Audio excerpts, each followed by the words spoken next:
Thank God for Jesus. That's all right. That's all right. I thank God for being a good God. Yeah. He has been so good to me. Yeah. I remember, my name is Sarah Duncan, to some of you who may not know. I was reared and born in Greene County, out in the rural. My mother passed when I was a young girl, about 7 years old. My father and my grandmother reared me, and my elder sisters. My father was a sharecropper, if some of you know what that means. All right. Some of you know and some of you don't. He lived on the white man's plantation. I worked in the fields. My grandmother was a peddler. She peddled vegetables, fresh vegetables. In the springtime, when she would get her gardens ready, get her tomatoes grown, peas, okra, corn, we came to town on a wagon. We didn't come to town in a truck or a fancy car like we do today. All right. We came to town on the wagon. The evening before she was coming to town, I would be the one to help her pick her vegetables, get them ready to bring to town to sell. When we would enter the city limit of Eutaw, on the wagon, my grandfather driving, drawn by 2 mules. My grandmama would start stopping at the white folks' houses, going to the door knocking. I have peas today. I have okra today. They would come out and buy it. By the time we got into Eutaw, she'd be done sold everything she had. Because she didn't have a lot, but she would be done sold. And when we would get into town, it was a store in Eutaw, if some of you can remember, and I know some of you can. It was called B.J. Elmore's 5 and 10 cent store, where they had 2 water fountains in the back of the store. One red colored, it didn't say black, one red colored and one red white. And we would be hot. We would be done, it was in the summertime. And we would go into that store to get a drink of water. And sometime when you got in that store, the line would be maybe 7 or 8 people in the line. But it was a water fountain over there with nobody in the line. But you can drink from that water fountain. And one day, I asked my grandmother, I called her Gran.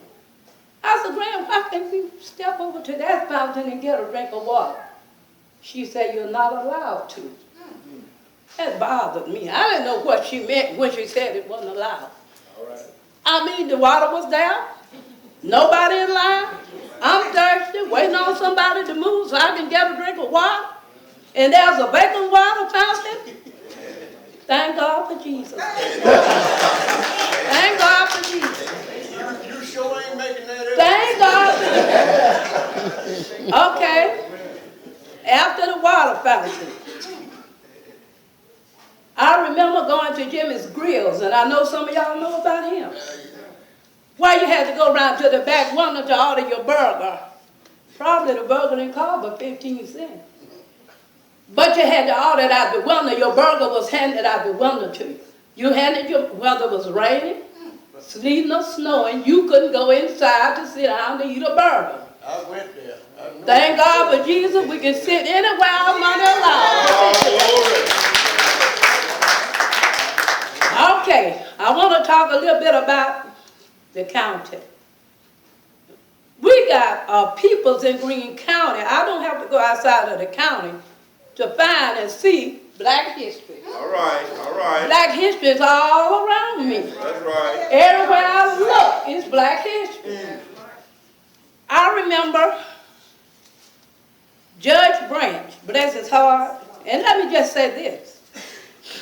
Before the 70s, with Greene County being 80% black, we didn't have not one black elected official. Sure didn't.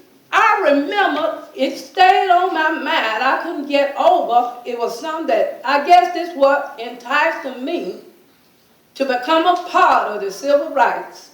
That water fountain. And eating that hamburger, ordering that hamburger out that back window. And I remember Judge Branch had a dream, y'all.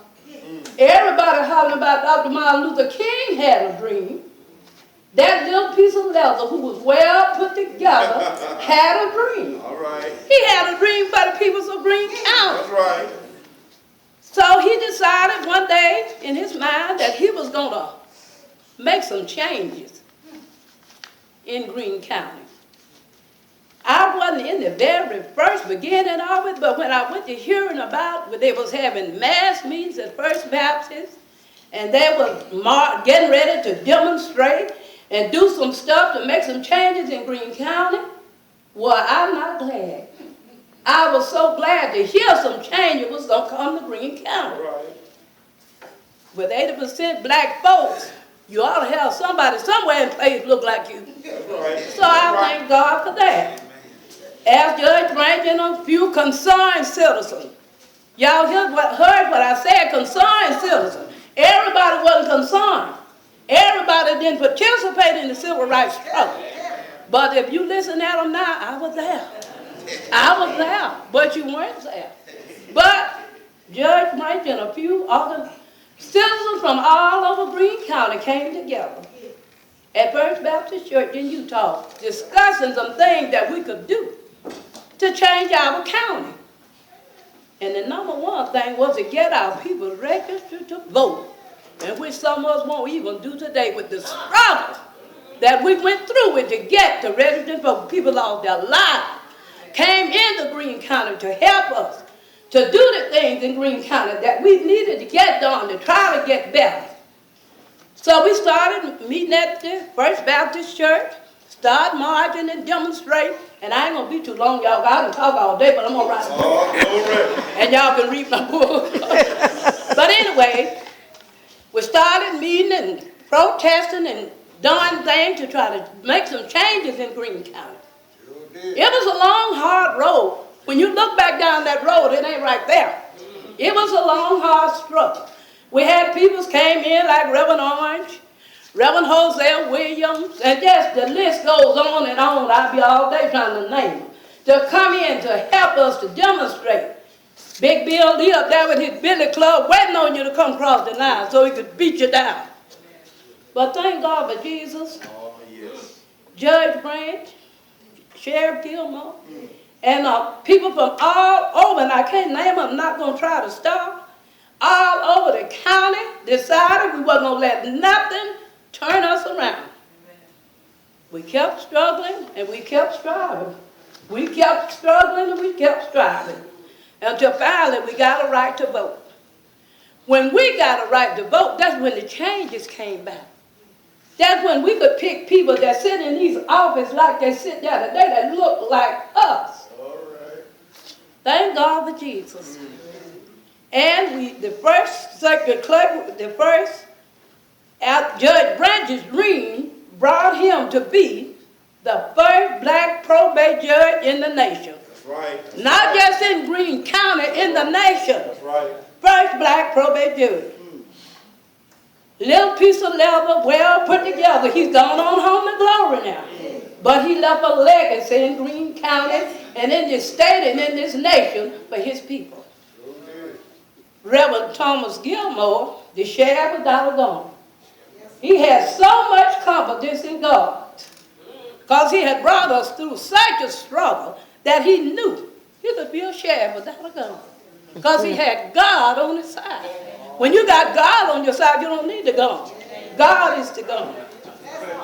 Our first black county commissioners was Reverend Bassin Knox, Mr. Harry Mean, Mr. Frankie Burton, and Mr. Levi Morris Sr.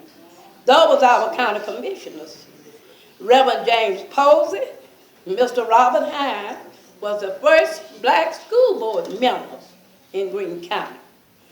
Mr. Harold Milton, and he's got a son here today, was the first black coroner.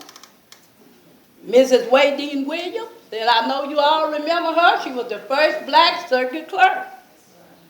in Greene County. Mr. Robert Cook was the first black tax collector. And Reverend John Kennard sitting behind me was the first black tax collector. And the list goes on, and the list goes on and on. And I just want to say here to us today, and especially to the young folks, I'm getting old in age now. I got a walking cane. I've been on this road a long time. Yeah. I'm not tired yet, but health is taking over. And I just want to encourage all of these young people here today. And I can't name, I wish I had kept up with how many people that I have registered to vote in Greene County. I guess about half as many the registrar's office has. And I'm involved in every election that comes up. When the people see me coming, y'all come in Duncan, it's time to vote. Y'all come in Duncan, it's time to vote. But thank God for Jesus, I feel like in my heart that I help make a difference in this county and in this state and in this nation. I thank God that we now have a black president in the White House. We were able to change the White House to a black house. Just like we was able to change Greene County from white to black. And let's go vote, y'all. We don't do nothing else. When time comes to vote, look among your candidates. It ought to be somebody in there that you can trust and you feel like going to do the right thing. Praying at God for his guidance. Let's go to the poll and vote. And young people, please. I don't have a problem about that the old people vote. They be waiting on me. Miss Duncan, just come on and fix me up and help me. Young people, I want y'all, when you get 18 years old, if I'm still alive, call me. I'll come and register you. I can register you. You don't even have to go up. And let's go to the polls and vote. And let's keep things going as well as it is. At least we don't want to slip backwards. And I just want to say to Mrs. Knott, Miss Knott, I thank you for inviting me to come here. And I have really enjoyed myself since I've been here today. Amen. I enjoyed the devotion. I done enjoyed everything that I heard, and I know I'm going to enjoy the word. And I just thank God for Jesus, and I just thank God for you all.